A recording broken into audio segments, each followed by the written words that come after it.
Make sure we are working here. We are good on LinkedIn. LinkedIn Live is working. We are good on Facebook. Yeah, we're good on Facebook. Let's see. Over on Rumble Studio, looks like we are good. Let's see if we are working on YouTube. Let me check. Are we good on Instagram? Good morning. If you're checking in on Instagram, let's see. One thing about these studio apps, you can't always tell if things are working the way they're supposed to. Let me see. So it looks like it is working on YouTube. Let me check over on X. It is working on X, at least from what I can tell. Yeah, we were good on X. Are we good on Instagram? Good morning if you're checking in on IG, Rumble Studio, YouTube, and Facebook. Yes, all good. So let's get into what we're going to get into here today. I told you all that this week, while I'm serving my ongoing suspension from TikTok, which will be lifted at around 9 o'clock on Thursday. I might just jump in around 9 a.m. on Thursday and just have some open discussion, maybe for an hour on TikTok. But between now and then, I told you all I was going to do some conversation where I talk on the professional development side and the personal development side. I told people I was going to do this week. This is the kind of stuff that I do professionally, and I do this on my daily masterclass that some of you may call a podcast. It's called Work on Your Game. Comes out every single day for free. You can find it on Apple, Spotify, etc. All the usual suspects. I'll show it to you. Let me show you what the artwork looks like so it's easy for you to find when you go on Apple or Spotify. It looks like this. Find it on Apple or Spotify. It comes out every day. It's called Work on Your Game. So if you like what I'm talking about here today, or what I said yesterday, or what I'm going to say tomorrow and the next day, then go check out my show. It's more condensed. Here I'm going a little bit deeper on the subjects. I'm going like maybe an hour or so on these subjects. But usually when I'm doing this on a daily basis, I do this in about 20, 30 minutes per episode. So if you want to get the condensed version that you could take with you on your way to work, etc., then, or while you're in the middle of doing something else in your day, like washing the dishes and all that, then check out Work on Your Game Masterclass coming out every day. So let's get into the topic here today, which is how service-based businesses drop the ball consistently. So I'm going to tell y'all a story real quick about this service-based entrepreneur that led to me thinking about this, because I've seen this happen so many times that it's a common thing. So there's this guy named, we'll just call him Larry, and that's not his real name. And Larry's an interior decorator. That's not really what he does. But he runs a service-based business, and he was sent to me as a referral. And I called him for some business that I wanted him to do for me. And he came highly recommended. Larry's really good at doing ABC. He basically fumbled the ball. And the way that he fumbled the ball was, I reached out to Larry. They was like, the person who referred me gave me Larry's number and said, hey, reach out to Larry. Larry's pretty good at doing what you need. And I said, all right, send a text message for me to Larry ahead of time. Let them know that Dre's going to be reaching out because I got your number from XYZ, whatever. And the person said, all right, I'll do that. I texted Larry and told him that you, Dre, are going to be reaching out. So I sent a text to Larry and said, hey, this is Dre. I got your number from XYZ. They told you that I was looking for someone who can do this thing. Just wanted to know if you can do it, what your schedule is, the price, et cetera, et cetera. Larry took like the whole day goes by. Larry does not respond to my text message. I send a text message like 10 o'clock in the morning. He doesn't respond. So I call Larry later on that day at like 7 o'clock that night. I call Larry's phone because Larry is supposed to be this great person who can do ABC, and I needed this thing done. Larry doesn't answer the phone. I leave a voice message to Larry. The next morning, I got a text message. From Larry, and Larry's like, oh, my bad. I was swamped all day with clients. Keep that in mind, because this is one of the things that happens all the time. Larry's like, I had clients all day. I was swamped with clients. Sorry that I didn't get back to your message. And as far as what you were asking, yes, I can do it. It will probably have to be maybe sometime next week because then I got a full schedule, et cetera, et cetera. So that's the second red flag right there. So the first one was him telling me that I got all these clients and I was swamped all day. Not because it's bad for him to have a bunch of clients, but because he's providing that, number one, is an excuse. And number two, he's probably telling the truth. He's swamped with clients, which means he's not able to handle the operations of his business. This is one of the ways that service-based entrepreneurs fail is that because you are doing so much of the actual delivery of your thing and you have no control over the operations of your thing, i.e. responding to your prospects and customers and keeping things in order, this is one of the ways that you drop the ball. So that was the first one. Then the second one was him saying, I can maybe do it next week. So he was very unclear because I asked him specific, I want you to do this. And he knows I'm going to pay him. And I want to know when you can do it. And he didn't even give me a hard date. So now he's starting this back and forth. So now it's back and forth game of tennis where I got to keep asking him stuff to get a fucking answer and get a schedule. This is the second way that he dropped the ball. And I'm trying to get this guy a chance because, again, he came highly recommended. So he says that. I text him back that as soon as I saw the text the following morning, I responded back to the text and I'm like, all right, cool. You're saying sometime next week. All right. I'm looking for a day. All right. Can you do it on Tuesday? Can you do it on Wednesday? I got times available at this time, that time. I gave him a couple options. I'm trying to nail down a time. I don't care if I got to wait till next week. If you can get it done, you can get it done. He doesn't give me a clear answer to that. It takes him a long time, first of all, to respond again. Then finally he says, again, I was swamped with clients, et cetera, et cetera. I think, and then he says something like Tuesday around 11 might be good. That's what he said. Tuesday around 11 might be good. Mind you, I'm the customer. He's the business person. He's the one running your business. I asked him for a specific time when he could do a specific job that I'm going to pay him for. He says Tuesday at 11 might be good. Tuesday around 11. So are you saying 11 or are you not? I mean, are you running the business? Do you have a schedule? If you do, then you should be able to answer 11, 11:30, 11:15. And then he said it might be good, So he's putting all these qualifiers on it. This is very poor communication. So this is the third red flag, is the fact that this guy is not even solid in his communication. The fourth red flag is that he's taking too long to respond to my messages. And mind you, I'm a customer. His whole business is based on serving people like me. And the fifth red flag is him saying, again, him giving me these not clear answers. So these are 5 red flags I have absorbed dealing with this guy already. Then finally, a day or two goes by, because mind you, we're talking like Tuesday of the following week. I texted him on like a Monday. So we get to around Thursday or Friday. I sent this guy another text trying to get clarity. All right, are you saying absolutely Tuesday at 11? I'll put it on my calendar. If so, I need to know how long it's going to take for you to do the work so I can put it in my calendar. So I know between this time and this time, I may not be available or certain things won't be available because you're going to have to do this work. Finally, while I'm doing this, let me put a story post in TikTok to remind people on TikTok that I'm over here doing this. But sometimes people on TikTok might forget. Those of y'all on TikTok, I'm suspended for the week. I'll be back Thursday, probably around 9 o'clock, probably just for some open Q&A. But I am live right now on Instagram and YouTube. The link is in my profile here on TikTok. So just click on one of those links, follow the live right now. So why does TikTok have this damn music? Let's see. All right, so I just posted it in TikTok. All right, so anyway. So it's like Thursday or Friday of the week. I'm trying to get him to come and do this work on Tuesday.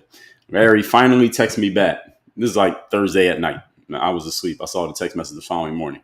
Larry says, hey, sorry I've been taking so long to get back to you. I just took on a different job to do something. Somebody hired him to do something that I guess was a bigger job and a longer job, which means they're going to pay him more money. He didn't say this in so many words, but he told me he got a job doing something. Somebody hired him to do something that was probably a long job and probably for more money. And he was telling me that to tell me that he was going to pass on the work that I had been asking him to do, that we had been trying to go back and forth with all week. Mind you, I texted him on like Monday. This is like Thursday or Friday. He finally says this to me. I'm going to pass on that because I got to take on this other job that I'm doing. And he didn't even sound like apologetic about the fact that he had wasted my fucking time with all this back and forth. And he'd been very unprofessional in his communication. And I'm saying all that not to tell you the story about this one guy, because most of you probably don't know this guy. And that's not actually his real name. But if anybody ever asked me about this guy, I would trash him because of this poor execution of what he's doing in his business. I'm bringing this up to tell you all that any of you who's in a service-based business, or you know people who are in service-based businesses, this kind of stuff happens every single day. And it's one of the main reasons why a lot of service-based businesses, service-based entrepreneurs end up failing in their businesses, not because they're not good at doing the thing. Usually they're really, really good at doing the thing. This guy, Larry, really good at doing his thing. That's the reason why I was interested in him in the first place. The reason why he came highly recommended in the first place is because he's very good at the technique of the thing that he does. The problem is when you get into running a business, everybody, You are now responsible for the business side of what you do, not just the execution side. The execution side is doing the thing. The business side is what puts you in a position to do the thing. Any of you who is in business, if you have never read a book called The E-Myth by, I believe it's Gerber. I think it's Michael Gerber who wrote that book. But the book is called The E-Myth, and E stands for entrepreneur. So in that book, and also The E-Myth Revisited, in that book, he is laying out the foundational principles of what you need to understand about running a business, especially if you're running a business based on your passion or high level professional skill. And in the book, now, from what I remember, it was a while since I read the book. I will reread it. But in the book, he's using the example of a woman who was a baker. She used to work at a bakery, and she was a really good baker. And she decided that, hey, I don't need to work at this bakery and get paid by the hour. How about I just start my own bakery, since I already know how to bake pies, and I'll run the business myself. So she starts running her own bakery. And the problem that she immediately runs into is that, oh, damn, in order to run a bakery, I need to do more than just bake cookies and make pies. I have to actually run the business. I got to do the marketing. I got to do the advertising. I got to hire staff. I got to put processes in place. I got to teach the other people who work here how to actually make the cakes, because I know how to make it, but they don't know how to make it. I got to do all of this stuff that has nothing to do with actually baking cakes. And this is when she realizes, oh, when running a business is not just about, if you have a professional skill of doing a thing, starting a business of doing that thing, you're not going to have nearly as much time to do the thing as you will be spending actually running the business. And again, these are two different things. And this is where you get the difference between what I've talked about in the past, especially in my masterclass, the difference between the artist and the entrepreneur. The artist is the person who's really good at doing a thing, such as baking cakes, painting pictures, performing chiropractic operations. I mean, chiropractic operations, the kind of things that you do that make you feel like you're really good at a thing, to the point that you're like, hey, maybe I can start a business doing this. The entrepreneur is the person who actually runs the business. And if you're going to start a service-based business on your own, you are an artist. That's why you started the business, but you also have to become an entrepreneur. You got to learn how to run the business. And there's a big difference between these two things. So artistry is a technical skill. Okay. Artistry is a technical skill. So if you're a baker and you know how to bake pies, your art is your ability to bake pies and make cookies and make cakes for people's weddings and birthdays. That's the art skill. You can get a job being an artist. You can go work at somebody else's. Organization or somebody else's bakery, and you can make your money by getting your paycheck by baking cakes. What's going on, Lacey, over there on Instagram? Good morning. The entrepreneur, on the other hand, is the person who runs the business side. That is, how do we do marketing and advertising so that we actually have customers? How do we make sure we're collecting money properly? How do we make sure that we're shipping our products and services out the door and getting them into the hands of the people who actually want the stuff that we're selling? How do you make sure that everything is running the way it needs to run so that our artists actually have some work to do? Because if nobody's buying cakes and cookies, then it doesn't matter if you have the best bakers in the world, because there's no customers asking for any of the stuff that they can bake. And a lot of artists decide to go into business because maybe they get tired of their boss, or they're fed up, or they don't like how much money they're making with their boss. And they say, I could do this on my own, without realizing that going into business on your own is about becoming an entrepreneur. It's not about being a great artist. It's much more about the entrepreneurship than it is about the artistry. I would say about 80-20. When you're in a service-based business, I'm using service businesses here as an example, but this can apply to any business. The business is 80% of it, and the art is 20% of it. So if you really, really just want to do your art, whatever that art happens to be, my suggestion is do not start a business, because you're not going to have time to do what you actually love doing, which is the art. If you love doing the business, or you want to learn to love doing the business, then you start a business so you can learn the actual business side. Most service-based entrepreneurs are really good at their technical skill, which is, again, the reason why they started in the first place. But many of them who I've known, and many of whom I've come across, they started out by being employees, and then they started to have a business, which is fine. It's a fine idea. A lot of people start off as employees at a thing, and then they become entrepreneurs at the very thing that they were working, that they had a job doing. Larry, as a matter of fact, I remember had once told me that he used to work for somebody else who was doing the thing. Then he started his own business doing the thing. Great. They are usually a combination of, one, they're so good that they felt like they were good enough to go independent. This often happens. I remember, again, another example. I was working at LA Fitness, and this is in Tampa Bay, Florida, many years ago. And there was a trainer there. This dude's name was Mike. And Mike was a well-established trainer at the LA Fitness. And he had a lot of clients in there, and they all respected him, and all the other trainers respected him. He was probably the most established trainer in the gym, or him and maybe one other guy were the most established trainers in the gym. And Mike was this guy who had this exact same mindset of a lot of artists who go on to become entrepreneurs. And they realized that the game is a little bit different than what they thought. I remember one day he was mad at the bosses because something happened and they took something away from him that he wanted to have. And he was venting to me. He was like, Dre, I don't even need to be working here. I'm doing them a favor by having all my clients come here to LA Fitness. I could just go out in the parking lot and train all my clients, and I can keep all the money myself. And he was just venting. He was just basically talking shit. And the thing is, Mike knew that he was bullshitting, and I knew he was bullshitting. And why? Because if Mike truly believed, I got to pause connection on IG, there we go. If Mike truly believed what he was saying, then why was he even working at LA Fitness in the first place? He should just go start his own business and have his own clients. What he knew and what I knew, I didn't say it to him because he wasn't asking really for feedback, was that one of the reasons that he had the clients that he has because he met them through LA Fitness. And one of the reasons why his clients kept showing up is because they had a facility to go to with all the equipment that he needed so he could do his stuff. Now, you take them out in the parking lot. Yes, you can train them, but they don't have the equipment. They're not protected from the rain or the heat. So it sounds good, but it doesn't work out that simply all the time. But a lot of people who start off as employees who are great artists, one of the reasons why they end up starting their own businesses is because they get frustrated or annoyed with the employment situation, i.e. they get mad at the boss or the bosses for some reason. Then they say, well, forget these people. I'm going to go do it on my own. I am all for it. I applaud you, those of you who are in that mindset that you either did that or you're thinking about doing it. I just want to make sure you understand that when you go and do your own thing, you now are doing business. You are not doing art. You're going to spend a whole lot of time doing business, not doing art. I remember it was a trainer who I was working with some time ago, and he was running into this problem. And again, I've run into this problem so many times with service-based entrepreneurs is that they just want to do the art, but they don't want to handle the business. But if you don't handle the business, you have no chance to do the art. That's how you get customers, by handling the business side of things. So lack of scheduling, lack of organization, poor communication skills, just things being all over the place. These are the things that slow down a whole lot of artists who decide to get into entrepreneurship. So again, you're probably very good at the thing. The problem is, to be an entrepreneur, you got to be better than just good at your thing. You got to be good at the business. So being an entrepreneur, folks, I already said this: marketing, management, operations, communications, and systems.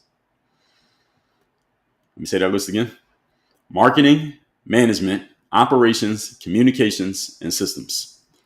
If you're going to run a business, you must get good at all of these things. Notice that none of these have anything to do with baking cakes or showing people how to do push-ups or washing cars or walking dogs. All right, those are the art. The business is all this stuff. And these things apply in any business, no matter what industry you're in. Marketing is about getting the word out to your possible customers and keeping your customers connected. Management is about keeping everything where it's supposed to be and organized. Operations is about making sure everything moves the way it's supposed to move.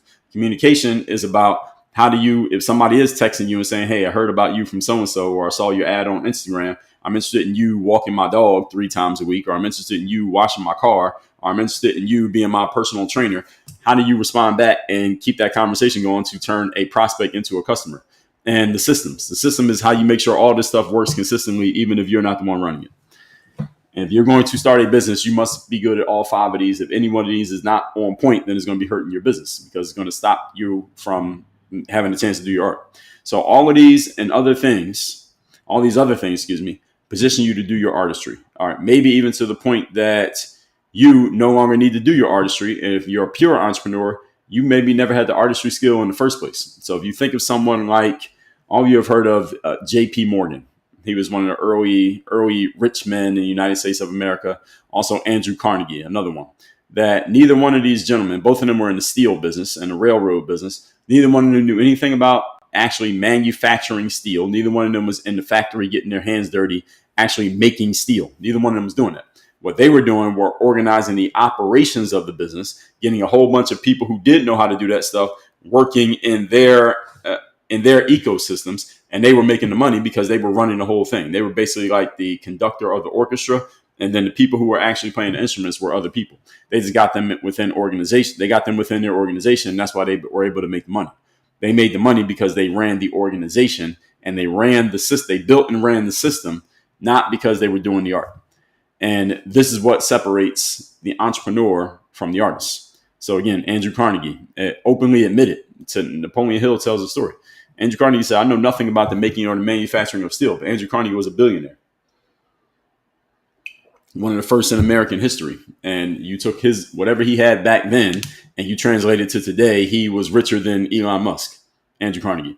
And why? He didn't even know how to do the thing that he was making all the money from. It's because he owned the business side of it. Does everybody understand what I'm saying? Give you another example that's more contemporary. There's a guy named Ray Kroc. Some of you may know who Ray Kroc is. And Ray Kroc was a milkshake salesperson from Chicago. Now, actually, he didn't sell milkshakes, excuse me. He sold milkshake machines. So the machines that make milkshakes. So you go to a restaurant and you ask for a milkshake, and the machine that actually makes the milkshake, Ray Kroc had a job traveling around the country selling the machines to basically selling them to burger joints. So he goes to California. Ray Kroc's in California traveling, trying to sell his milkshake machines. He goes into this burger spot in California. And there are two brothers who run the burger spot. And their burger spot's looking pretty good. He's trying to sell them the milkshake machine. But Ray Kroc, because his mind, and a guy named Dan Kennedy, who I've taken a lot of his material, a lot of his course material, he talks about this, is that Ray Kroc had his radar up. He was looking for opportunity. And when he went into these guys' burger shop, he's selling them the milkshake machine. He's looking around at the way things are working. He's like, these guys actually have something good going here. Now, Ray Kroc went in burger joints all the time. It was this particular burger joint, something different was happening there. Something special was happening there. He's looking around at it and saying that this thing really has potential to really take off. This could do more than what they're doing with it right now. So he gets to talking to the boys. He sells them a milkshake machine, and he gets to talking to them about what they're doing and how they work, et cetera, et cetera. And he finds out that these two guys who run this burger shop, these two brothers, they're not really ambitious. Like, they're cool with what they have. They're making money in their business, and they're cool with basically keeping it as it is. They're not really looking to expand it or make it bigger. But Ray Kroc, he had a different mentality because, mind you, this guy travels all around the country. So he's seen a lot of things.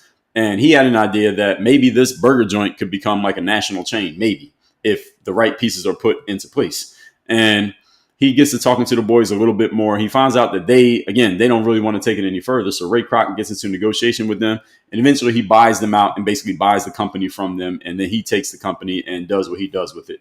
For those of you who don't know the story, the two brothers who own this burger joint, their names were McDonald, and the burger shop was called McDonald's.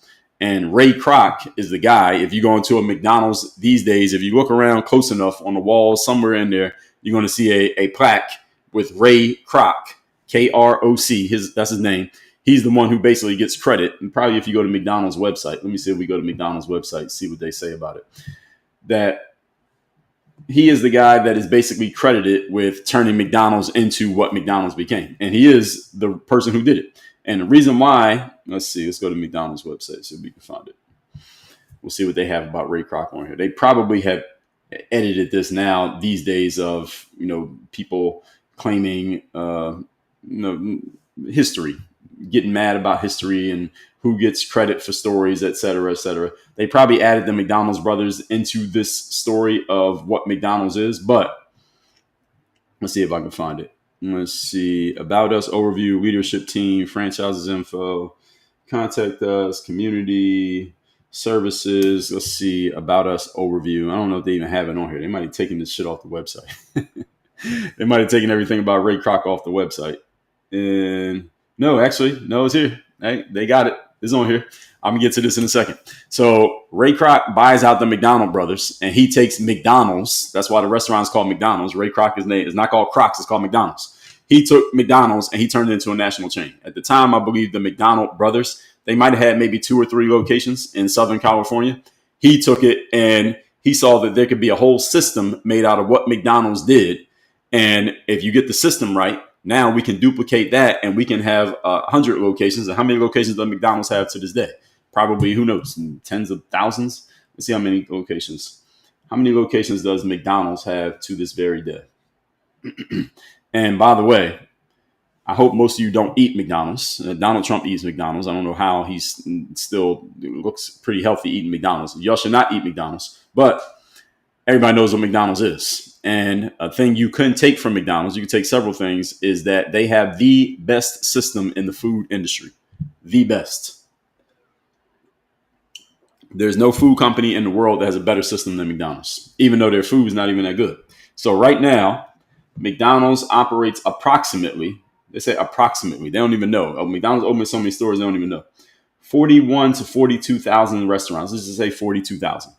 In 100 different countries, there's McDonald's, and they have 42,000 restaurants. In the United States alone, there are 13,000. So about, what is that? About a third of all McDonald's are in the United States, which makes sense. And growth outlook, McDonald's plans to have 50,000 restaurants by the year 2027. So right now they got 42,000. They're going to open another 8,000 in the next 2 years. It's already halfway through 2025. That's McDonald's right now. 50,000 restaurants, and the food's not even quality food. How is that? That's because of the system of McDonald's. Ray Kroc was not a burger guy. Ray Kroc sold milkshake machines. He didn't make milkshakes. He sold milkshake machines. He turned it into what he turned it into. So let's see what McDonald's website says about him. On the McDonald's website, it says this: our story starts with one man. Back in 1954, a man named Ray Kroc discovered a small burger restaurant in California and wrote the first page of our history. From humble beginnings as a small restaurant, we're proud to have become one of the world's leading food service brands with more than 36,000 restaurants in more than 100 countries. So McDonald's own website says 36,000, but what I just looked up said 42,000. I think the other number is better. Probably 42,000 is probably the reality of the situation. They don't give too much more information about Ray Kroc. There's like two sentences that they got of him, but they do give him credit. He's the one who turned it into what he turned it into, and they're right. If you can read about the McDonald brothers. There are documentaries out there. There are books about this. So any of you hasn't read about it, y'all can read about it. The whole point is Ray Kroc was an entrepreneur, whereas the McDonald brothers were artists. Their artistry was they liked making burgers and selling them. They had a little bit of entrepreneur in them, but they didn't have big vision entrepreneur. They weren't visionary entrepreneurs. They were small entrepreneurs. And they took McDonald's to a successful small business. Ray Kroc turned it into a worldwide phenomenon. And that's why all of us know what McDonald's is. So many of the service entrepreneurs who I talk to, whether they are coaching clients or they're customers, they drop the ball in these areas that I've been talking about. And again, when you drop the ball as a service entrepreneur and doing the business side of things, it hurts your ability to do the artistry. So if you're a personal trainer and you're not good at managing your schedule and you're not good at communicating with prospects and turning them into clients, well, guess what problem you now have? You have fewer opportunities to actually train people because you're not getting any clients because you're not handling the business side of things. This is the reason why a lot of artists, in my perspective and from my experience, a lot of artists need to stay as artists and just go work somewhere where you can just do the thing. Let the business and the entrepreneurs who run the business give you clients so you can do your artistry. Because as soon as you become an entrepreneur, you cannot be an artist full time anymore. You can't do it. You got to actually handle business. And a lot of artists don't want to handle business. And it is not until it's too late that they realize, oh, I actually have to handle a whole bunch of business if I want to do this. And without the business in order, you got a problem. Everybody understand what I'm saying here? So I remember I was at a marketing conference a few years ago. And this is a pretty big conference. There's probably 3,000 people in the room. And the speaker was talking about some of the things that I'm talking about right here. Not in the exact same context, but similar context. And he said, he was talking about artists and entrepreneurs. And again, he wasn't using that exact language, but he said, how many people in the room consider yourself to be an artist? Raise your hand. You consider yourself to be an artist after he had kind of explained what it was. And 80% of the people in the room raised their hand. He was talking about artists versus entrepreneurs. 80% of the people in the room raised their hand. This is a couple thousand people in the room. Then he said, anybody in here who considers yourself to be just a pure entrepreneur or marketer, meaning you don't really care about doing the art. You don't need to do the art. You have no desire to do the art. You just want to find some good art, but you want to build a business around it to make the money move. Stand up if you're one of those people. And like 20 people stood up. 80% of 3,000. How many people is that? Whatever number of people that is. All right. Thousands of people stood up and said they're artists, and like 20 people stood up and said that they're marketers. What does this mean? Well, it means several things. First of all the marketers in the room who were standing up should have been saying to them, they should have got a booth somewhere at that conference and said, all right, any of you who's a great artist, but you're trying to figure out how to make money from your art, you need to come see me so I can help you build a business. That's one thing. Another thing is that the opportunity, ladies and gentlemen, in the world today and tomorrow and in the future is always going to be the person who understands the business side of things as opposed to just the art. Why do I say that? I say that because the art is the creator side. These days, you look on social media apps like YouTube and TikTok and Instagram. What do you see? You see that these applications are always creating all these new platforms and tools and resources and communities for what? They're not creating communities for entrepreneurs. They're creating communities for what? Creators. Y'all know that word, creators? They're calling people creators, or they have this thing called the creator economy. What is that about? The applications understand very damn well that all the money that they're able to make, the money that Instagram makes, the money that YouTube makes, the money that Facebook makes, they make their money by getting as many creators as possible to keep giving resources to their platforms. Y'all understand that these platforms don't make content. I got a pause connection on IG. We're back. You understand these platforms don't make content. Instagram does not make content, not much. YouTube does not make content. Go follow YouTube's YouTube channel. What's on there? Not much. Who creates all the content? We do. People create all the content. And these apps understand that the way they understand their business model very well, which is we get people to spend as much time as possible on the app. We monetize that time, then we sell it to advertisers. That's their business model. Every social media app, that's how they make their money, in case you didn't know. So they're saying to themselves, okay, how do we get more people to spend more time on this app?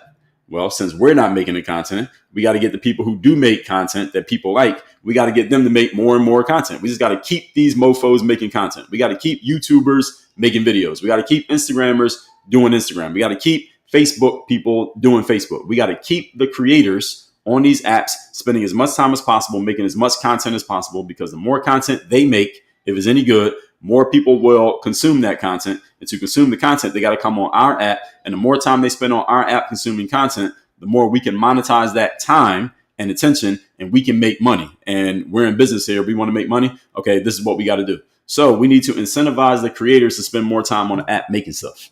How do we do that? So the people on top of YouTube sit in the office in a conference room, and they say, how do we get the people who make the best videos on YouTube to make as many videos as possible? How do we do that? Well, why don't we just give them more resources? Why don't we give them more tools? Why don't we give them a community? Why don't we give them a badge? Why don't we give them a title? Why don't we give them verified status? And we give them a little bit of money, not all the money that we make. We give them a little percentage of the money that we make off of them. And we give them enough to stay happy, and they'll just keep creating content, and they will help us keep making money. Why am I explaining all this? Because this is the part I want you to understand. YouTube is a business. YouTube is not art. YouTube is a whole bunch of entrepreneurs figuring out how do we make money off video. That's YouTube. How do we make money off of other people making video? Social media was a beautiful idea. Whoever came up with it was genius. I wish I came up with it. They are asking themselves, how do we get the creators, the everyday people, to put more stuff on this app that helps us make money? And they will incentivize you to keep doing it. And that's what they do. This is the reason why you have this thing called the creator economy. And what is a creator economy? If we put it in the plain language based on what I'm talking about here today, the creator economy is a space created to incentivize artists to stay artists, while we, the platform owners, we will handle all the business for you. All you got to do is create art. Now, this sounds like a good business. This sounds like a good idea. All you got to do is make art. We'll handle everything for you. I remember when I first became back in the day, they used to call it YouTube partner. This is back in, though many of you weren't publishing back then. This is like 2009. I was publishing on YouTube when it first came out. But around 2009, they started monetizing the videos, because before that, there were no ads on YouTube. A lot of people don't know that. So when Google bought YouTube, they started putting ads on the video. And ads, of course, there's revenue made from advertising. So they basically said the more times your videos get viewed, the more money you make. So I said, that sounds like a good idea. Let me just make more videos. So I was making a ton of videos at this time. And I remember just looking at the situation and saying to myself, well, I don't like this setup. The setup has hooks in it. There are hooks inside the bait. And what do I mean by hooks being in the bait? Is that if I just keep putting videos on YouTube and I don't focus on any other aspect of business, then YouTube pretty much owns me. They own me, because I got to keep putting videos on YouTube. And if I ever do anything to piss YouTube off, or they decide that they don't like me for whatever reason, or my account gets hacked or banned or anything, then it just stops all my money. They basically just turn off the faucet and it stops all my money. So basically, I'm basically becoming an employee of YouTube. If I just only put videos on YouTube and I don't think about How do I get control of the business on a platform that I control? And I only put everything I got on YouTube, then I am owned by YouTube. I'm basically an employee of YouTube without being called an employee. I didn't like that. And because of this, I kept putting videos on YouTube. I still put videos on YouTube to this day. But at the same time, I was saying to myself, I had to get control over the situation to where the way the money comes in has to be based on me, not based on YouTube. It can't be based on Instagram. It can't be based on TikTok. I mean, you saw me get kicked off of TikTok in the middle of my live stream last week. You can't base imagine if I had 1 million subscribers on TikTok or 1 million followers on TikTok, and I was just going on TikTok every day and just streaming for hours because I was killing it on TikTok and I'm making all this money from doing that thing on TikTok. And then TikTok says, well, you're suspended because you said something that we don't like. Now you're suspended for a week, and now I couldn't make any money for a week. If my whole business was based on TikTok, I couldn't make any money for a week. What if I needed that money? This is the problem with being a part of the creator economy. And I've explained this many times to content creators out there. A lot of them are not listening, but they'll listen one day when they don't have a choice but to listen, is that these platforms have basically created a new employment, but they just don't call it employment. You're basically an employee. And I've seen stories about this. I remember a couple of years ago, this woman who calls herself a journalist. She's not actually a journalist. Her name is Taylor Lorenz. And she used to work at the New York Times. I don't know where she works now. I think somewhere, one of those Washington papers. And she wrote this article about the creator economy. And the gist of the article was that creators were complaining because the way things were set up is that they were realizing, this is maybe about, what year was this? Maybe about 2022, maybe 23. The creators were complaining because they were realizing, like, oh shit, in order for me to keep making money as a creator on YouTube or Instagram or TikTok, I have to keep creating content. I can't stop creating content, and they control how much money I make, and they control the platform where I'm making my money. So if I ever get cross with them, they can shut off my entire business, and I can never take a vacation because as soon as I stop publishing, I stop making money. And they basically got me trapped. This is what the creators were complaining about, and Taylor Lorenz wrote a story about it. Now, while her story was, I understand directionally where she was coming from, this was still a false frame, because the whole concept around this, appreciate the badge over there, Bella. The whole concept around this was that the creator and the platform who the creator works on are somehow equals, like you're partners in business. You are not YouTube's fucking partner. All right, newsflash to all of you creators out there. Any of you who knows a creator, please get the word out. All right, you are not partners with YouTube. You are not equals. You are not partners with TikTok. You are not partners with Instagram or LinkedIn or Facebook or what's the other one? Or X or Rumble or any of these platforms. Some of y'all may know about, when was this? It's probably about January, maybe 6 months ago or so. Elon Musk, who owns X. All of y'all know that, right? There were a bunch of creators on X who were complaining about something that Elon did on X. They were on X complaining about Elon. Now, Elon owns X. Now, many of these creators who were complaining about X, or influencers, we'll call them. They're influencers, people with a whole lot of followers, people with the blue checks on X, and they had monetized stuff on X. So on X, you can do things like you can have subscriptions, so people can subscribe to you. So you got your regular posts that you put on X for free. Then you can also have subscription posts. So let's say I wrote an article and I put it under my subscriptions. The only people who can read the article are people who are subscribed to me on X. If you're not subscribed, you can't get it. And the subscription might be $3 a month. So let's say I got 100 subscribers and it's $3 a month. So that's an extra $300 I'm making every month. So you have stuff like that. And then you have your blue check. And if you got the blue check, that means any ads that run under your posts or your replies, you get paid off of that. So I get a check every month from X for like ad revenue, stuff like that. And some of these influencers were going on X and they were criticizing Elon, like openly criticizing him. And these people are influencers. So it's not like you're saying something and only 20 people saw it. They're saying things and like 200,000 people are seeing it.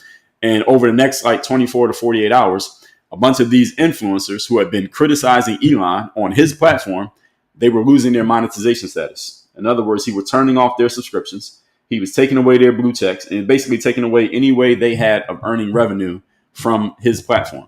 And a bunch of them were going on there after that and complaining about it and saying, Elon, you said you are a free speech absolutist. You said you're all about free speech. You said people could say whatever they want to say.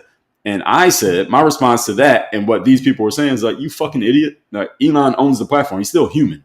You might not like something that he said and something that he did, but he does own the fucking platform. Why would you go to somebody else's platform and diss them on their platform? That's stupid. If you plan on continuing to make money on the platform, that's a bad idea. And a lot of these people, they were going on, well, he says the free speech absolutist. Yes, yeah, free speech free speech with an asterisk. All right, every piece of free speech has an asterisk, ladies and gentlemen. Free speech is in the First Amendment, but that doesn't mean you should just go around just saying whatever you want to say just because you felt like saying it. It depends on who you're saying it to. And it depends on why you're saying it, and depends on who hears it. Because if you say the wrong thing to the wrong person, even though you are technically free to say it, doesn't mean something can't happen to you. So you don't go dissing somebody. If somebody invites you to their house for dinner, you don't go to their house and then start telling them that their furniture is terrible and that their wife is fat and that your kids are bastards. That's a bad idea. Even though you have free speech, it's still a stupid thing to do. You're probably going to get kicked out the house. Why am I bringing this up? I'm bringing this up to help you all understand that just because you're on a platform and things are working for you on that platform does not mean things are going to keep working if you say or do something that pisses off the people who run that platform. Again, y'all saw me get kicked off TikTok in the middle of my live stream. I had 1,300 people on my live stream. I got kicked off right in the middle of it. Not because TikTok didn't think the live stream was good, because I said something that they didn't like.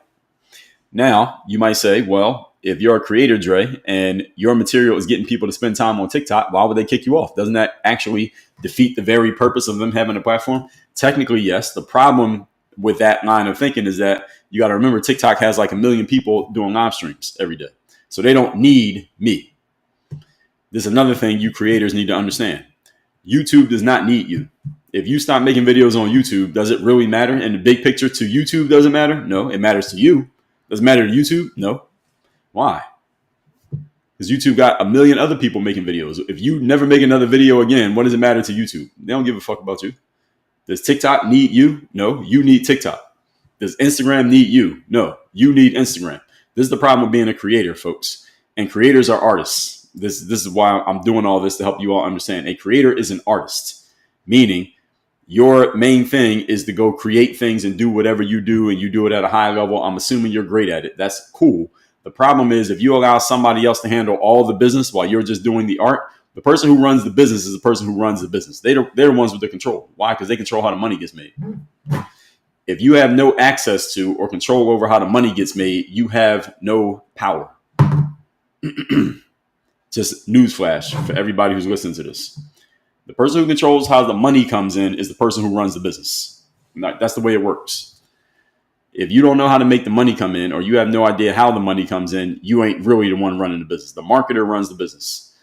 And if you're a creator on Instagram or on YouTube, how's the money come in? How are you making money come in? You don't really know. All you do is make videos. That's all you do. You make videos. And when the money comes in, you collect some, but you have no control over it. You have no say, and you don't even operate the pieces that make the money move. Then as soon as YouTube decides they don't want you anymore, they'll kick you out. And what are you going to do? You don't know how to make money move. All you know how to do is make videos.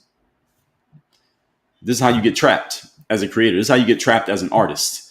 And again, this is one of the reasons why many artists decide to become entrepreneurs, because they're like, well, fuck this. How about I just go get some of the money myself and run the whole thing on my own? It's a novel idea until you understand that if you go from being an artist to being an entrepreneur, starting your own business, you must run the business, not just do the art.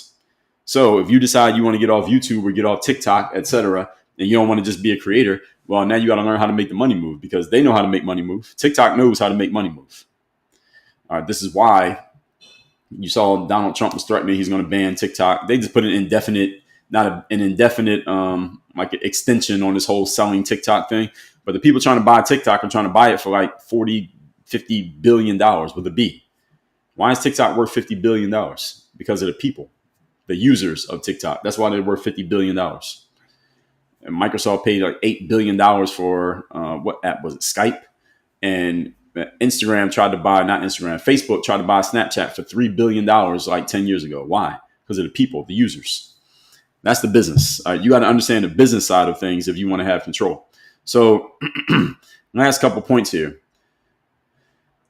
If you're an artist, you have two choices. All of you who are artists, all of you who are service-based business entrepreneurs, and you know how to do your service really well.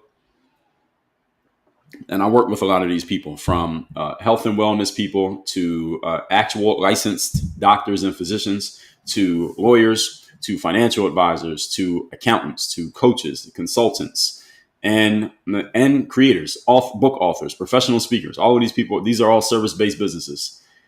Is that either A, you go work with or for someone who already has the business pieces in place, so all you have to do is just do your stuff. You don't have to worry about the business. That's a precarious position to be in. I'll explain why in a second. Or B, you run your own business or start your own business, or if you're already running your business, you need to come into Work on Your Game University so that I can help you get the systems in place. And what you need to do is get the systems, the operations, the communication, all of that stuff in place so that you are making the business run. And when you can control the business side of a thing and you understand how business works, you can work in any industry. It doesn't matter what industry it is, because you know the principles. This is the reason why my background is as a professional athlete. I went from being a pro athlete and I was on YouTube and I started selling programs for $5 to basketball players. Then I started talking about mindset. Then I started talking about mindset to people who didn't play basketball. Then as I learned more about business, I started working with entrepreneurs who were in completely different industries than the ones that I've been in. The ones that I just listed: accounting, finance, speakers, food businesses, clothing businesses. I've never worked in any of these industries, but I have a lot of clients in our university who are from these industries. And why is this? It's not because I went and studied all these industries. It's because the principles of what I help people with are universal principles. It doesn't matter what industry you work in. I understand what makes the business work. And that's the reason why I can work with people in any industry. And when you understand how the business works, you give yourself a freedom that you don't have by simply being an artist, by merely being an artist. And the reason why you may not want to stay an artist, and this is usually what happens to people, often it happens later on in their careers. So somebody may be in a career for, let's say somebody starts working when they're 25, they retire when they're 65. So 40 years in a career. Often happens around 30 years into a career. Somebody will be at least 20 years. So somebody will be 45 and up. They already put 20 or so years into their career and they realize, I don't have nearly as much control over things as I wanted to, even though I'm a very good technician at the thing that I do. I need to learn how to do the business side of things so that I can be in full control and have 100% control and 100% say over my circumstances. This is when they decide to start looking towards entrepreneurship, which is a good idea as far as I'm concerned. The thing is, you need to you got to get a whole other education in entrepreneurship that was not taught to you in school, and your employer is not going to teach it to you, because if they teach it to you, then you don't need them. You'll quit. YouTube's not going to teach you how to not need YouTube, because then you won't need YouTube. TikTok's not going to teach you how to not need TikTok, because then you won't need TikTok. Why would they teach you? They're not going to teach you how to quit and become their competitor. They're not going to tell you how to do it. You got to learn that on your own. And they don't teach these in colleges and universities because, again, the people who teach at colleges and universities are not entrepreneurs. So how can they teach you something that they're not doing? This is why you got to go get the self-education. This is education you have to get on your own. The way that I learned business at the level that I understand it is because of education I got on my own. The books that I read, the courses that I've taken, the events I've attended, the coaching that I've invested in. I got all this stuff from stuff that I've learned, and then my ability to break it down, understand it, explain it, digest it, and put it back together for other people. That's what put me in a position to understand what I understand. So a lot of service-based entrepreneurs, again, you got to get your entrepreneurship and business and marketing shit together, because there are customers out there and clients out there who want and need what you have to offer.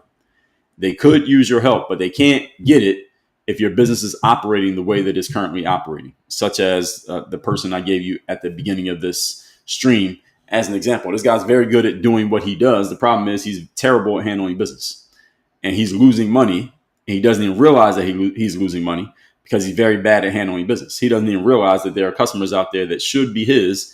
If he had better communication and organization skills, they would be his customers.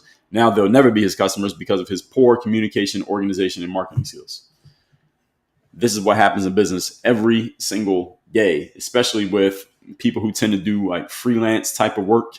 So these are your personal trainers. These are sometimes your physical therapists. These are your sometimes estheticians. These are auto detailers. You see this all the time. Landscapers that they have a business technically, but they keep dropping the ball in so many areas that they don't even realize how much money they're losing in the process of screwing up. All that being said, I think I saw a question on IG. If you have a question about anything that I said here or a comment on anything, go ahead and put it in the comments right now. I'm going to address those in a moment. So tomorrow we're going to talk about educated people, and why I say the educated people are actually, they're annoying in some ways and they're taking us backwards in other ways, and they don't even realize that. I'll talk about what that is tomorrow. We'll get to that tomorrow. But that's going to be the topic tomorrow. We talk about educated people. Let me see what we got going in the comments here right now. If you have a question or comment, put it in the comments right now. The lag time on comments on Instagram is a little bit slower than TikTok, so I'll give you all a second here. By the way, I will be back on TikTok. I'll probably pick up on TikTok Thursday, maybe around this time Thursday. That's when my suspension technically lifts. So I may go on there and just do some open Q&A. Then Friday we'll be back to the normal process, starting at 8 a.m. on Friday. But Thursday, I'll probably jump on there maybe around like 9 o'clock. But for now, today, tomorrow, and Thursday, I'll be here on Instagram, YouTube, Rumble, X, LinkedIn, and Facebook. So Bella said, you know that story of Ray Kroc. So Bella said, I'm an emergency room coder and people get sick from McDonald's. Well, they should get sick from McDonald's. Not even real food. They should be getting sick. Ed said, how do they incentivize money and attention from other creators? Is it just through ads? I never understood how they make the money if it's free to use the app. Well, which app we talking? Let's take an app like YouTube, for example. I'll explain to you YouTube's business model. YouTube's business model is actually more obvious because there are ads on the videos. So generally, Ed, I'm assuming you understand how advertising works. So if I want to put an ad on a YouTube video, I pay a certain amount of money, and every time my advertisement shows on a YouTube video, whether you click on it or not, I pay a certain amount every time somebody sees the ad. So that's how YouTube makes money. Let's say I spend $500. I want to post an ad on YouTube for Work on Your Game University. So I can choose what types of videos I wanted to show on. So let's take, if anybody watches a video on entrepreneurship, they have to watch a 30-second ad about Work on Your Game University before you can actually watch the YouTube video that you clicked on. I spend $500 on that ad. YouTube collects that $500. Now, if you are a creator who makes a video about entrepreneurship and my ad shows on your video, you get a few cents of that $500. You get a few cents because my ad showed on your video. So that's how you make money. But YouTube is not giving you all of the money. YouTube is a middleman and they take a tax off that. So let's just say I spend $500 to run the ad, and they show my ad to a whole bunch of people. YouTube keeps some of that money. Let's say YouTube keeps $200.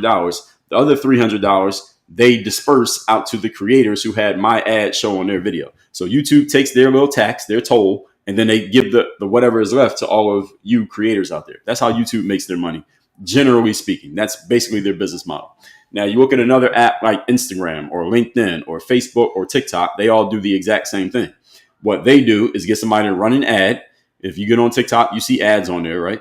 Those ads are shown to people who are watching videos. And then if your content is leading people to watching ads, you get a little bit of payout from TikTok. But understand, you're not getting all the money. TikTok takes their cut. So let's say they make $1,000 from ads in the next hour. They keep $500 of that $1,000. And the other $500, they pay it out to the creators who are leading people to see the ad. So they just take their tax off the top, and then they pay out what's left to everybody else. Now, again, it's not bad if you make money from ads. I get ad revenue deposits from Facebook, Instagram, TikTok, and YouTube every month. I get them. I've been getting them for a long time. There's nothing wrong with collecting the money if that's how you got things set up. The problem is when your only way of making money is through that, because now they control you. It's not my only. If they stop paying me money from all these things, I wouldn't care. The money's being paid. I want my money. But if they stop paying money from these things, it wouldn't affect me because my business is not based on making ad revenue off these apps. But there are people whose whole business is based on their presence on these apps. It may not just be ad revenue. It might be brand deals that you do. It may be collaborations. It may be paid placements. So let's say, for example, back in the days when I was on basketball stuff, the Jordan company and Nike company specifically used to send me a lot of free product. And they would send me free product in exchange for expecting me to make content talking about the product. So they send me a new pair of Jordan sneakers. They want me to post on Instagram or on YouTube about the new pair of Jordan sneakers. And I wanted to make sure they knew that I did that, because as long as I kept doing that, they would keep sending me stuff. All right. So, and that was part of my business model. And that worked then. And today it's still working for some people, but you don't want your whole business to be that. Even then, when I was doing that, I said, I want my whole business to be this because now they control me. So now basically every time they send me a pair of sneakers, I got to make a video. So it's almost like a job. Every time they send me a pair of sneakers, I got to make a video. I don't want this. I want to be able to control when I work and when I don't work. And if I'm just an influencer and every time somebody sends me some free shit, I got to go make a video talking about the shit that they sent me. I can't even talk about what I want to talk about because now I got to keep making videos for all this free shit that I got in the mail. And again, it's fun to get free shit in the mail, but at the same time, I didn't want to be controlled by another company, whether it was YouTube, Nike, Jordan, or whoever. I wanted to control my own situation. Ain't nobody controlling them. Nobody's telling Nike what to do. They're telling creators what to do. And so they're in the power position. I didn't want to be in that position of basically working for them. Again, I'll take the free shit, Nike, but I'm not your employee. I don't want to become your employee. So it's just a mindset. It's nothing. I'm not saying you're doing anything wrong, not you personally, but if somebody's in this situation, you're not doing anything wrong. It's just a matter of how do you want to run your business? What kind of business you want to have here? And I knew what kind of business I wanted to have. So an app like Instagram, let's say Instagram, because that's where you're at leaving this comment. The way Instagram makes its money on a bigger picture is that they monetize time and attention. That's what they do. Now, where do they get time and attention? They get it from us. How do they get our time and attention? They get somebody like me to do a live stream or to make a post that makes you watch the live stream or like the post. And when you like the live stream, you like the post, you're probably more likely to just stay on the app and scroll through and look at other people's stuff and click on pictures and leave comments and all the stuff that you do when you're on Instagram. Every minute you spend on Instagram, Instagram knows that you're spending time on Instagram. So what Instagram does is they call a company like Amazon, for example, and they say, hey, Amazon, do you know that Ed spent 2 hours and 45 minutes on Instagram on average per day in the month of June? Did you know that, Amazon? And here's what we're offering you, Amazon. If you want to run ads on our app, we got people like Ed and 10 million other people like him who spend this much time on the app every single day. Here's the kind of posts that they like because they know what you like. Here's who they send DMs to. They know who you're DMing. Here's who they're following. They know that. Here's what they look at. They know that. Here's the live streams they pay attention to. They know everything the fuck about you because you're putting every time you use these apps, you're giving away your private data. All of you know that, right? That's not news to any of you. And Facebook owns Instagram, by the way. So you want to talk about a company that knows all your private data? All right, Facebook knows every fucking thing about you. And Facebook owns Instagram. So they know everything. So they go to the advertiser and they say, if you want to show your ads to Ed, Amazon, here's how much you got to pay us. And Amazon says, well, we do want to show our ads to Ed because, by the way, Ed has an Amazon Prime account and we know what he likes to buy. So, by the way, all of you using smartphones, they know every fucking thing about you. We know what Ed likes to buy because we knew the last 10 things he bought on Amazon. So we're going to show him ads for these products right here because that's probably going to make him buy. Yes, Facebook or Instagram, we will pay you this much money so we can show ads to Ed. And if he actually is on Instagram as much as you say he is, because you just showed us the data, then this is going to make us money. Y'all make money. Everybody wins in this situation. And hey, Ed, maybe even you win because you get to buy the things that you want to buy because Amazon is advertising to you based on their algorithm that predicts what you might buy next. So technically you get something, Instagram gets something, Amazon gets something. All right, this is called the economy. This is pretty much how it works. The problem with this is that when you're a content creator, remember, I'm the one creating the content that you watched, right? How much money do I get? I don't get shit. You got to buy something. Instagram made money from selling ads. Amazon made money by selling products. I didn't get a damn thing. And I'm the one making the content. I'm the one working. I ain't make anything. And I might get a few dollars because maybe Instagram gives me some rewards for going on, but it ain't nowhere near how much they made. And it's nowhere near how much Amazon made. And I'm the one getting slighted in this whole situation. And this is why Taylor Lorenz wrote that article about the creator economy and creators saying, hey, we're getting shafted here. We're not making as much money as we thought we would make based on the amount of effort we have to put into doing this job. And my response to that, and I talked about this back then, I did a whole episode on it, by the way. Let me pull that episode up so I can tell you what number it was. So I was talking about the creator economy. I talked why I'm not a content creator in episode 3300, by the way. Y'all should listen to that so you understand what this is about. Episode 3053, Business Principles for the Creator Economy. And episode 1862. If you want to be a creator or influencer, listen to this now. I'll talk about these things in detail. Episode 1862 was like what was that? 1,500 days ago. It's 365 days in a year. It's like 5 years ago I talked about this. So this is not new. The thing is, if you're in the creator economy, you put yourself in a position where you're not running the business operation, you're just making the art, then of course you're not going to make the most money. You're not supposed to. If you want to make the most money, you got to put yourself at the top of the food chain. This means you got to run everything, not just be a person who shows up and creates and then goes home. It's kind of like people complain. You see people on social media saying, well, the CEO of Microsoft made $79 million last year, but they laid off 2,000 people. Yeah, so the CEO of Microsoft is taking on a much bigger risk and being the CEO and doing a much more important job than the person who's emptying the trash cans. Of course, they make more money. That's the way it's supposed to work. That's the way it's supposed to be. If any of you listening to this, ever find yourself in a situation where you're not making as much money as you want to make, despite how much effort you believe you are giving, it's probably because you're giving effort at a level at which you're taking on no risk. The higher level of risk you take, the more money you have the potential to make. If you take no risk, then your income potential is capped at the level that the person who decides how much money you make, at the level they decide you're going to make money. If you want more money, you got to take more risk. This is the way it works. That's the trade-off of revenue generation. So Ed, hopefully that answers your question. So the apps are free to use, but what they're doing, Ed, is that they're monetizing your time. They take your time and they charge money for it. So your time is being sold by someone who's not you to someone else who's not you, and they're all doing business and you're making nothing in exchange. That's the trade-off of social media. It's free, but your time is what they're charging for. Bella, I appreciate the badge over there. Bella said, if you make money from the platform, will you pay taxes on that money? Yes, you pay taxes on it, as long as it depends on how much money it is. Over a certain amount of money from each platform, they have to submit a tax form to the government. If it's less than a certain amount, they don't submit the tax form. If it's more than a certain amount, they have to submit a tax form. And they submit the tax form, and now the government technically knows that you made that much money from that platform. So technically, you are responsible for paying those taxes.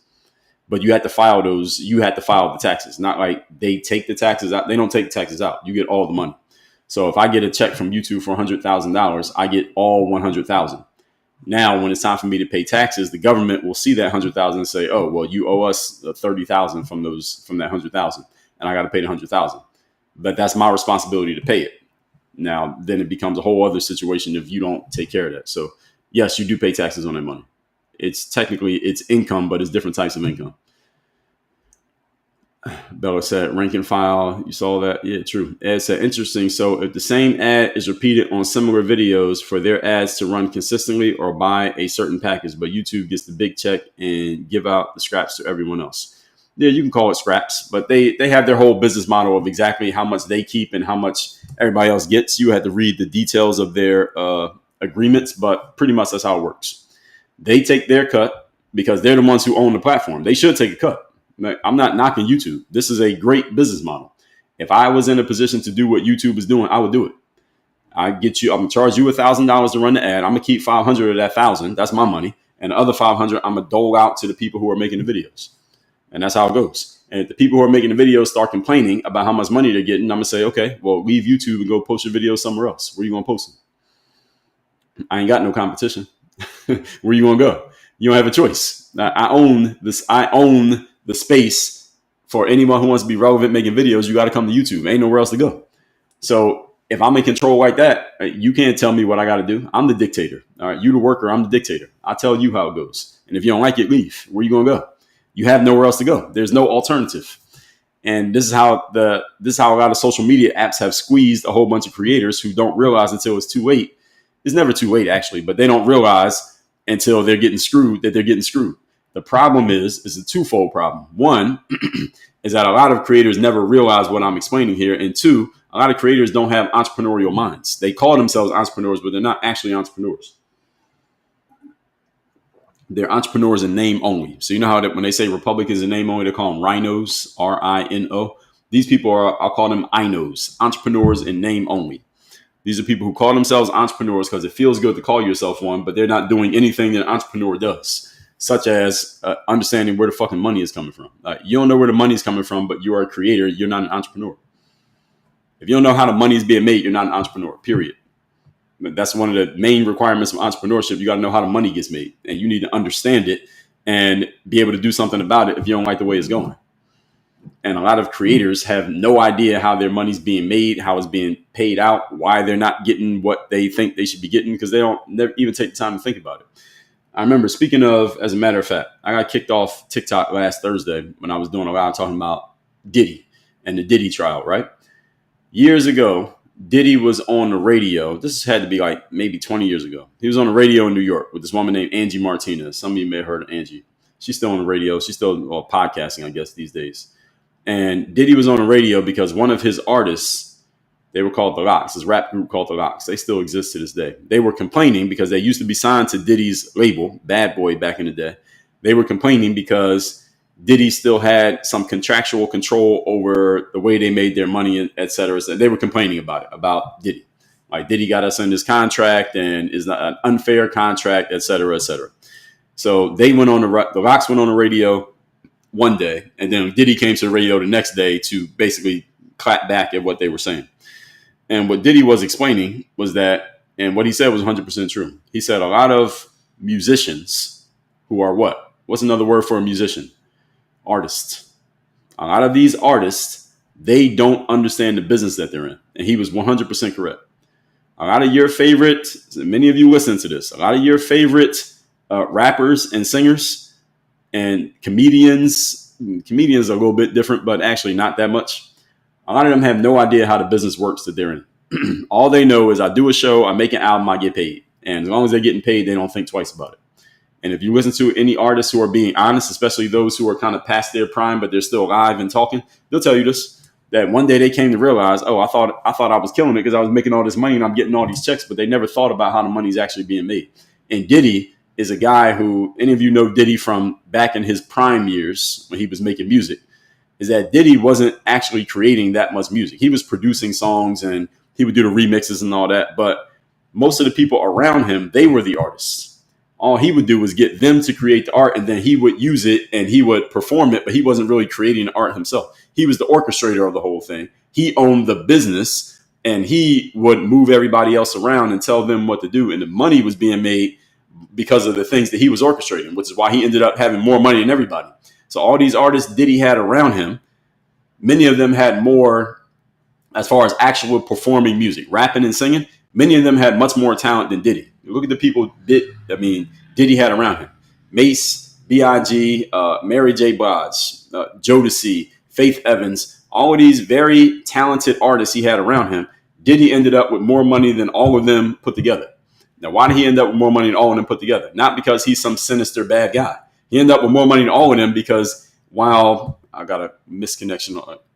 were all focused on the art, making songs and singing and dancing, Diddy was focused on the business. Where does the money come from? How do we make the money? And because he focused on that, he ended up with all the fucking money. It makes perfect sense. And a lot of people don't want to give Diddy that credit now because a lot of people don't like him after what happened at the trial and all that, but it's 100% true. The motherfucker was focused on business, and that's why he ended up with all the money to this very day. And when's the last time Diddy put out a song that you remember? It's been 20 years since he put out a song you remember. Last song Diddy put out that everybody remembers was probably that I Need a Girl, right? Remember he did I Need a Girl with Genuine? That was a hot song. What year was that song? 2006? It's been 20 years since motherfucker put out a song. He's still rich. Why? And he ain't making no music. He don't have to make another song again the rest of his life. Why? Because he understood the business. Speaking of such, there's a book out there. I read this book.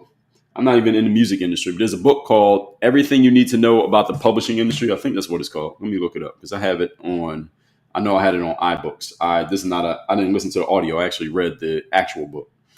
And let me see. I think it's called Everything You Need to Know About, it might have been the music business. Let me see.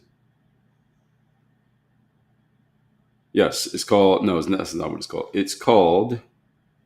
It's written by this guy named Peter Thal. It says, What They'll Never Tell You About the Music Business. Right here. What They'll Never Tell You About the Music Business. This is right in my library in iBooks. And there's another one called All You Need to Know About the Music Business. That one is not in iBooks anymore. The whole point is, folks, that Diddy was focused on the business side of things. There's another book in my library called The Plain and Simple Guide to Music Publishing by Randall Wixson. This one I never read the whole thing, but I have gotten this. There's another one called The Song Machine by, what's this guy's name? John Searbrook. These are all books about the business of making music. And Diddy, when he was on the radio like 20 years ago, he was talking about this. He was like, yo, there are books out there about how the music industry works. These guys have been in the industry for 10 years, don't even understand the business. He was right.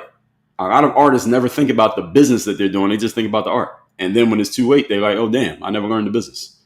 A lot of your favorite athletes fall into the same category. Athletes are a little bit different because at least you got a guaranteed contract when you play a sport.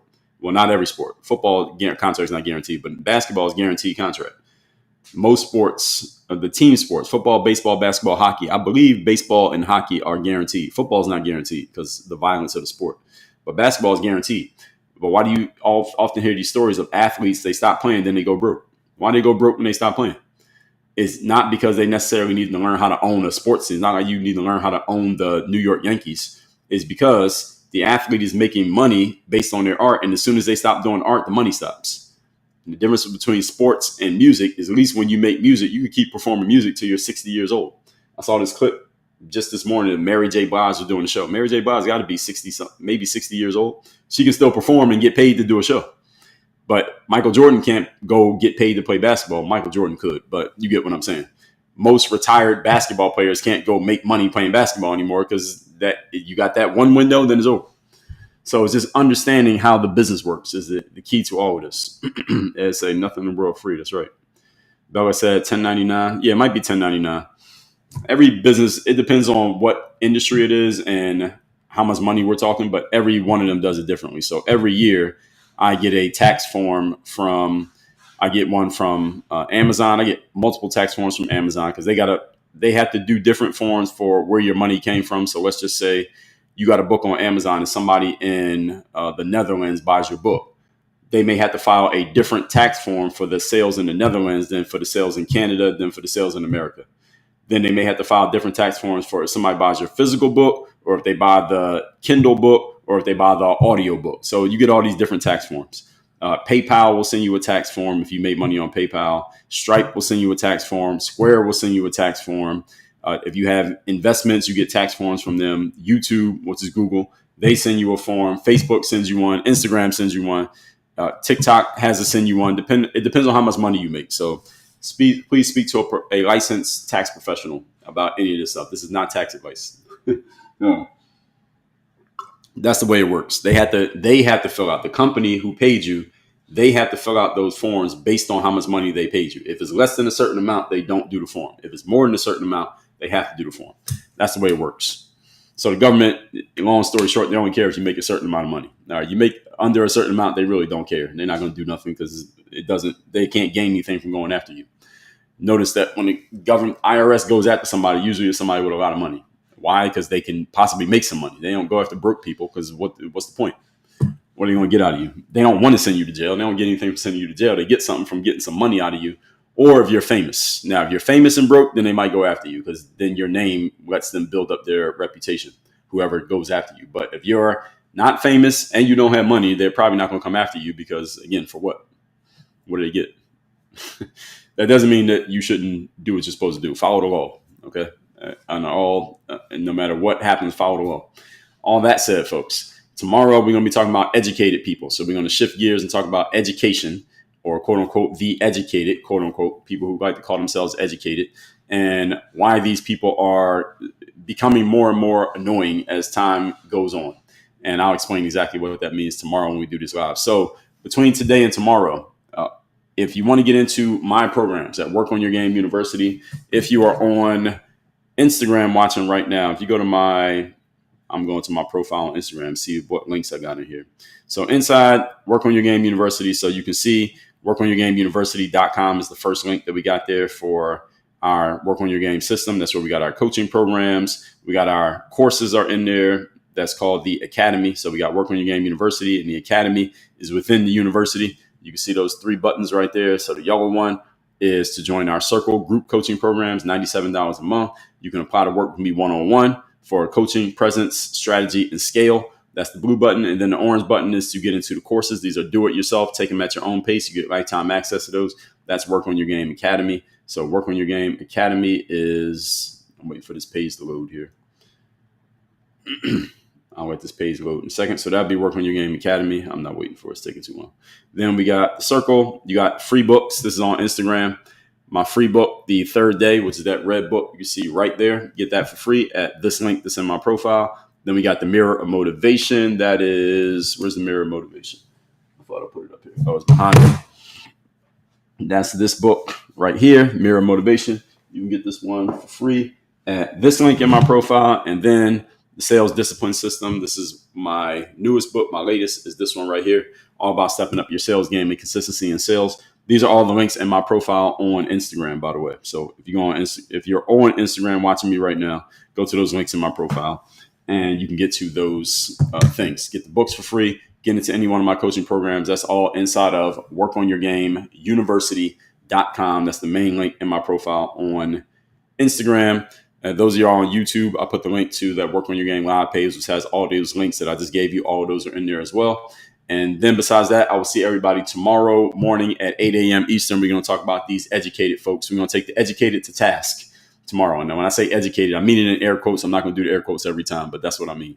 So I'll see you all tomorrow at 8 a.m. Eastern. You got any questions or needs from me, anything that I was not clear on, anything you want to get clarity on or help with, send a direct message. My executive assistant, her name is Marielle. She will get back to you. She watches my DMs. She'll get back to you.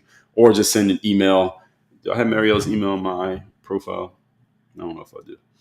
No, it's not in there anymore. We should put it in there, but we don't have enough space.